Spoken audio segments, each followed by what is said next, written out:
गीताबेन ठाकुर जी गेनी।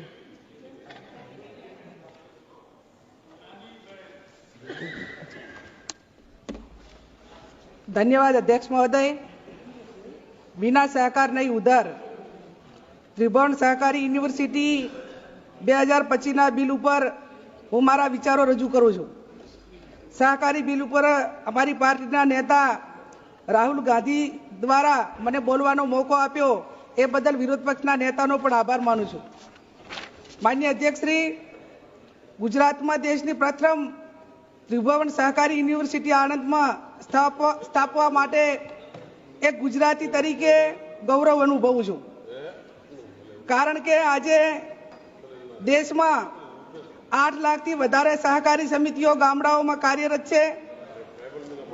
आ मंडळीओ में लोकोनी सुखाकारी ने आर्थिक इकोनॉमी माटेनु काम एक ग्राम्य स्तरे थई रह्युं छे। 30 करोड़ थी वधारे सभ्यो जोड़ायेला छे। गुजरात में अने देश में गामडाओने आर्थिक रीते रोजगारी आपवा माटे आशीर्वादरूप बन्युं छे। गुजरात में सहकारी माळखुं अने पंचायती राजनी स्थापना पायामां ते वखतनी कोंग्रेसनी सरकार अने ते वखतना कोंग्रेसना नेताओने आभारी छे। गुजराते देश ने महात्मा आप्या, सरदार आप्या अने मारा बनासकांठा जिला में बनास डेरीना स्थापक गलबाभाई पटेल आप्या। जे डेरी आजे एशिया खंड में सौथी वधारे दूध उत्पादन करती डेरी छे अने त्रिभुवन पटेल जेवा सहकारी चळवळना पिता पण आप्या। आ तमाम नेताओ कोंग्रेसना हता ए वातनुं मने गौरव छे। तमाम नेताओए लोकोनी सुखाकारी माटे संस्थाओनी स्थापना करी। वर्तमान नेताओ आजादी पहला जेम राजा रजवाड़ा में राजाओ पोताना ताबामां आवता तमाम गामोने पोतानी जागीरी मानता, एम वर्तमान समय में जे नेताओ सहकारी संस्थाओं पर कब्जो जमावीने बैठा छे, जे पदों पर बैठा छे, ए सहकारी संस्थाओं ने पोतानी जागीरी माने छे। ए आवनार समयनी अंदर सहकारी माळखा माटे एक पतननी निशानी छे। 1945 ना वर्ष दरमियान आणंदनी आसपासना विस्तारमां दूध कोन्ट्राक्टरो द्वारा दूध एकठुं करीने मुंबई दूध मोकलवामां आवतुं, परंतु राज्य सरकारे दूधना भावमां करेल भाव વધારાનો લાભ ઉત્પાદકોને ન મળતા તેમને અસંતોષ થયો।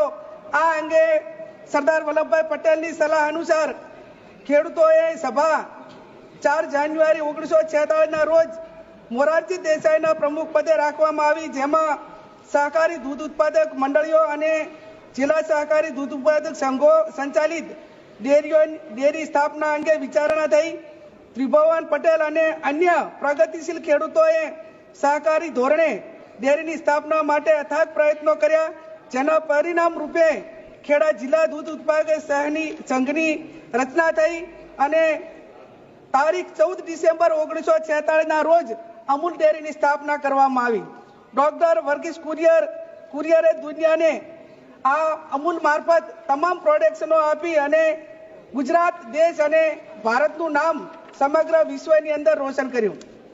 देश में 8 लाख थी वधारे सहकारी समितिओ काम करे छे, त्यारे त्रिभुवन यूनिवर्सिटीना माध्यमथी भविष्यमां जे जिल्लामां सहकारी माळखुं मजबूत होय त्यां सहकारी कॉलेजोनी मंजूरी आपवामां आवे, त्यां विद्यार्थीओने विविध सहकारी संस्थाओनुं मार्गदर्शन आपवामां आवे। तेमां महिलाओ तेमज एससी एसटी ओबीसी नी सहकार विभागनी तमाम संस्थाओमां 50% अनामतनी जोगवाई करवामां आवे। परंपरागत रीते संस्थाओने साथे जे जोड़ायेला लोको होय, जेमनुं योगदान होय, जेमने अनुभव होय, तेमने आ संस्थाना वहीवटमां प्रायोरिटी आपवामां आवे तेवी पण जोगवाई करवामां आवे, जेथी करीने सहकारी यूनिवर्सिटीना ताबामां आवती सुगर मिलो, मस्त उद्योग, दूध संघो, सहकारी बैंको, एपीएमसीओ, सहकारी खरीद वेचाण संघो, महिला मंडळीओ, विविध सहकारी संस्थाओने ખેડૂતોને મદદ માટેની ઉજળી તકો પ્રાપ્ત થશે। હું આભાર માનું છું યુપીએ સરકારનો 2012 માં ડોક્ટર મનમોહન સિંહજી દેશના વડાપ્રધાન હતા ત્યારે દેશના ખેડૂતોને 72,000 કરોડનું દેવું માફ કરીને ત્રિસ્તરીય સહકારી માળખું મજબૂત કરવા માટેના પ્રયત્નો કર્યા. ખેડૂત લેવલે, મંડળી લેવલે અને બેંક લેવલે વૈદ્યનાથ કમિટી દ્વારા અને પેકેજનું આયોજન કરીને તમામ ખેડૂતોને દેવામાંથી મુક્ત કરવાનું કામ એ યુપીએ સરકારે કર્યું. વર્તમાન સરકાર એનડીએ કદાચ સહકારી સંસ્થાઓ સાથે જે ખેડૂતો સંકળાયેલા છે, જેમના ઉપર કરોડો રૂપિયાનું દેવું છે, આ દેવું એનડીએ સરકાર માફ કરશે તો એમને પણ અમે અભિનંદન આપીશું. માનનીય અધ્યક્ષશ્રી, ભૂતકાળની સરકારે લાંબી દ્રષ્ટિના કારણે શ્વેત ક્રાંતિની સ્થાપના કરી. આજે ગરીબ અને મધ્યમ વર્ગ, પશુપાલકો અને રોજગારની સંસ્થાઓ બની છે. ઇફકો જેવી સંસ્થાઓની સ્થાપના કરી ખેડૂતોની ખાતરની ભયંકર મુશ્કેલીથી બંજર જમીનમાંથી ફળદ્રુપ બનાવવા ઇફકોની જુદી જુદી પેટા સંસ્થાઓ, સંઘો અને તાલુકા સંઘો, જિલ્લા મધ્ય સહકારી બેંકો, ગુજકો મહેસૂલ જેવી સહકારી સંસ્થાઓ સ્થાપીને આ પ્રવૃત્તિને વેગ આપવા માટે આપવામાં આવ્યો. વર્તમાન સમયમાં ગુજરાત જેવા રાજ્યમાં સહકારી વિભાગની ચૂંટણીઓમાં મેન્ડેટ આપવા માટેની જે વ્યવસ્થા શરૂ કરવામાં આવી છે, તેના કારણે સહકારી પ્રવૃત્તિઓ મૃતપ્રાય થતી જાય છે.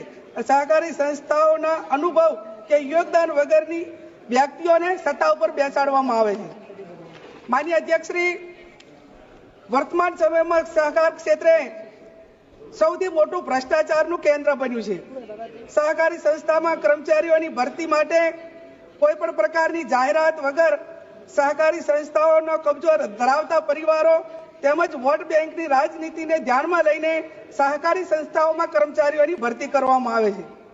માનનીય અધ્યક્ષશ્રી, ત્રિભુવન યુનિવર્સિટીમાં ખંડ 8માં જણાવ્યા મુજબ કોઈ પણ ધર્મ, કોઈ પણ જાતિના લોકો માટે ખુલ્લું રહેશે તે વાસ્તવિકતાની પરિપૂર્ણ થતું નથી.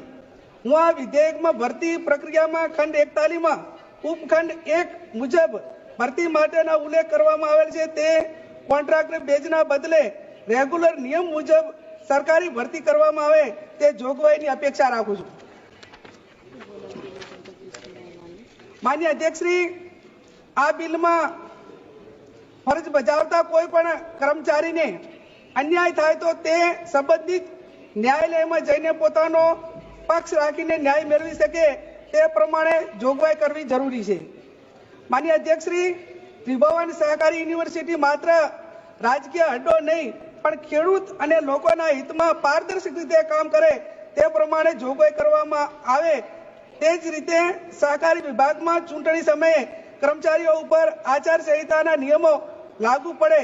એ જ રીતે સહકારની સંસ્થામાં જે પણ કર્મચારીઓ ફરજ બજાવતા હોય, નોકરી કરતા હોય, ખેડૂતો અને ગરીબોના ટેક્સના પૈસાનો પગાર લેતા હોય અને ચૂંટણીની અંદર એ કોઈ પાર્ટીના એજન્ટ થઈને કામ કરતા હોય તો એમની સામે પણ ચૂંટણીના આચારસંહિતાના નિયમો લાગુ પડે એ પ્રમાણેનું આ બિલની અંદર જોગવાઈ કરવામાં આવે તેવી પણ હું અપેક્ષા રાખું છું અને માગણી કરું છું.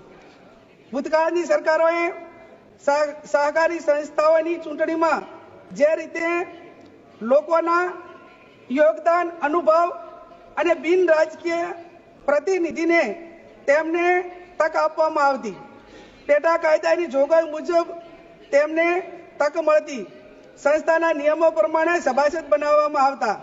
વર્તમાન સમયમાં ગુજરાત સાથે આખા દેશમાં ભાજપ વિચારધારાવાળા સહકારી સંસ્થાઓમાં તેમને જ તક આપવામાં આવી રહી છે. સંસ્થાના હકદાર અને યોગદાન આપનાર સહકારી સંસ્થાઓના અનુભવી લોકોને મત અધિકારનો દુરુપયોગ કરીને નથી તેમને મત આપવા માટેનો અધિકાર રહેવામાં આવ્યો કે નથી કે એમને નવેસર સભાસદ બનાવીને તેને સભાસદ બનાવવા માટેની તક આપી. માન્ય અધ્યક્ષશ્રી, સહકારી સંસ્થાઓની પ્રવૃત્તિઓ એ લોકોના હિતમાં પારદર્શક થાય અને મોટા પ્રમાણમાં મધ્યમ ને ગરીબ વર્ગ જ્યારે આ સંસ્થાઓ સાથે જોડાયેલો હોય ત્યારે તેમના હિતમાં આ બિલ જ્યારે લાવવામાં આવ્યું હોય ત્યારે વાસ્તવિકતામાં જે એની અંદર ઉદ્દેશો બતાવેલા છે એ હકીકતમાં પરિપૂર્ણ થાય એવી પણ હું અપેક્ષા રાખું છું. આપના માધ્યમથી સહકાર મંત્રી પાસે માગણી કરું છું કે સહકાર યુનિવર્સિટી મારફત વિદ્યાર્થીઓ, ખેડૂતો અને બેંક સાથે અથવા તો સહકારી સંસ્થાઓ સાથે જે કર્મચારીઓ સંકળાયેલા છે તેમને ઓર્ગેનિક ખેતી માટેની તાલીમ આપવામાં આવે, ઓર્ગેનિક ખેતીના MSP નક્કી થાય અને આવનાર સમયની અંદર દેશમાં અને સમગ્ર રાજ્યની અંદર ગુજરાતની અંદર ઓર્ગેનિક ખેતી માટેની પ્રેરણા પૂરી પાડે તે માટેની દરેક જગ્યાએ તાલુકા કક્ષાએ લેબ સ્થાપિત કરવામાં આવે એવી પણ હું માગણી કરું છું. માનનીય અધ્યક્ષશ્રી, હું જે જિલ્લાના માંથી પ્રતિનિધિત્વ કરું છું તે બનાસકાંઠા જિલ્લો એ વર્તમાન સમયની અંદર રોજનું 1 કરોડથી વધારે દૂધ ઉત્પાદન આપતો જિલ્લો છે. તો જ્યારે પણ જેમ પ્રથમ સહકારી યુનિવર્સિટી ગુજરાતમાં બનાવવામાં આવી એ જ રીતે જ્યારે સહકારી કોલેજ બનાવવામાં આવે ત્યારે બનાસકાંઠાને એની અંદર પ્રથમ હરોળમાં લેવામાં આવે, એની પસંદગી કરવામાં આવે અને આ કોલેજની અંદર સહકારિતા વિષય દાખલ કરીને એને માન્યતા આપવામાં આવે એવી પણ હું આજે મંત્રીશ્રી પાસે આપના માધ્યમથી અપેક્ષા રાખું છું. ત્રિભુવન યુનિવર્સિટીના આ બિલની અંદર મારા વિચારો રજૂ કરવા માટેનો મને મોકો આપ્યો અને આ બિલની અંદર મેં અગાઉ કહ્યું એ પ્રમાણે વિના સહકાર નહીં ઉધાર જે રીતે એની જોગવાઈઓ 500 કરોડ ના બજેટ સાથે કરવામાં આવી છે અને ભૂતકાળની અંદર પણ આ વિસ્તારે ખૂબ મોટું યોગદાન એ સહકારી સંસ્થાઓ થકી લોકોના સુખાકારી માટે કામ કર્યું છે. તો આવનાર સમયની અંદર માત્ર ને માત્ર આ એક તમામ લોકોને રાજકીય ક્ષેત્રે દબાવવા માટે, ધમકાવવા માટે અને એને બ્લેકમેલિંગ કરવા માટેનું ક્ષેત્ર ન રહે અને એ લોકોના હિતમાં કામ કરવા માટેની આ સંસ્થાઓને પૂરતો સ્વતંત્ર મોકો મળે એવી અપેક્ષા સાથે આભાર માનું છું.